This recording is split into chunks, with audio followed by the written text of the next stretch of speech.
Friends, നമുക്ക് നാളെ യൂണിവേഴ്സിറ്റിയിലേക്ക് കൊണ്ടുവരാനായിട്ട് ഒരു മീൽ പ്രിപ്പയർ ചെയ്യാം. ടാഡി സലാഡാണ് ഫസ്റ്റ് ഉണ്ടാക്കുന്നത്. അതിലേക്ക് നമുക്ക് കുറച്ച് ഒലിവ് ഓയിലും നാരങ്ങ നീരും തൈരും ഉപ്പും കുരുമുളക് പൊടിയും ഒറിഗാനോയും ചേർത്ത് നന്നായിട്ട് മിക്സ് ചെയ്ത് വെക്കാം.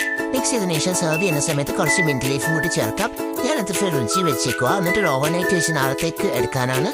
അതിനുശേഷം ഞാൻ കുറച്ച് ബീഫ് എടുത്തിട്ടുണ്ട്. മിൻസ്ഡ് ബീഫാണ് എടുത്തിരിക്കുന്നത്. അതിലേക്ക് ഇഞ്ചി വെളുത്തുള്ളി പേസ്റ്റും സവാള അരിഞ്ഞതും നാരങ്ങ നീരും ഒരു മുട്ടയും പൊട്ടിച്ചൊഴിച്ച് മഞ്ഞളും കുരുമുളക് പൊടിയും ഗരം മസാലയും മുളക് പൊടിയും മല്ലിപ്പൊടിയും അതിലേക്ക് ആവശ്യത്തിന് കടലമാവും കുറച്ച് ഉപ്പും ചേർത്ത് നന്നായിട്ട് മിക്സ് ചെയ്തെടുക്കുക.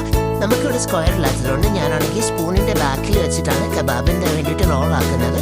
അതല്ലാണ്ട് ബർഗറിന് വേണ്ടിയിട്ട് പാറ്റി ഉണ്ടാക്കുന്നുണ്ട്. ഇനി നിങ്ങൾക്ക് വേണമെങ്കിൽ കട്ട്ലറ്റ് ആയിട്ട് ഇത് ട്രൈ ചെയ്യാം. ഇതിന് ഞാനൊരു പാൻ എടുത്ത് വെച്ചതിന് ശേഷം ഒരു സ്പൂൺ ഒലിവ് ഓയിൽ ചേർത്തിട്ടുള്ളൂ. കാരണം ഇതിലേക്ക് ആവശ്യത്തിന് ഫാറ്റ് ഇറങ്ങുന്നത് കൊണ്ട് തന്നെ നമുക്ക് ആ ഫാറ്റ് ഇട്ട് തന്നെ നന്നായിട്ട് പൊരിച്ചെടുക്കാൻ പറ്റും.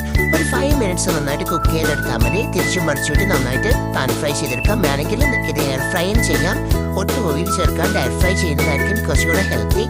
അതിനുശേഷം അതേ പാനിൽ തന്നെ ഒരു ക്യാരറ്റും സവാളയും തക്കാളിയും കൂടി നന്നായിട്ട് സോട്ട് ചെയ്തെടുക്കുന്നുണ്ട്. ഉപ്പും കുരുമുളക് കൂടി മാത്രം ചേർത്തിട്ട് പിന്നെ ഇതിലേക്ക് കുറച്ച് നാരങ്ങ നീര് പ്ലേറ്റിലേക്ക് എടുത്ത് വെക്കുന്ന സമയത്ത് കുറച്ച് നാരങ്ങ നീരും കൂടെ ചേർക്കുന്നുണ്ട്. ജസ്റ്റ് ഒരു ഫ്ലേവറിന് വേണ്ടിയിട്ട്.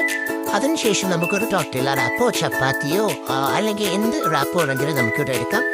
അതെടുത്തതിന് ശേഷം നമുക്കിത് എല്ലാം അസംബിൾ ചെയ്യാം. ഇത് അസംബിൾ ചെയ്തതിന് ശേഷം നന്നായിട്ട് റോളാക്കി ഞാനിവിടെ ബട്ടർ പേപ്പറിലാണ് ഇത് റാപ്പ് ചെയ്യുന്നത്. എന്തിൽ വേണമെങ്കിലും റാപ്പ് ചെയ്തെടുക്കാം. എടുത്തതിന് ശേഷം നമ്മൾ ഒന്നെങ്കിൽ കഴിക്കുന്നതിന് മുന്നേ വേണമെങ്കിൽ ഒന്ന് ചൂടാക്കി കഴിക്കാം. ഇഷ്ടമല്ലെങ്കിൽ പക്ഷേ ചൂടാക്കുമ്പോൾ നല്ല ടേസ്റ്റ് ഉണ്ടാകും കേട്ടോ. എൻജോയ് ചെയ്യാം.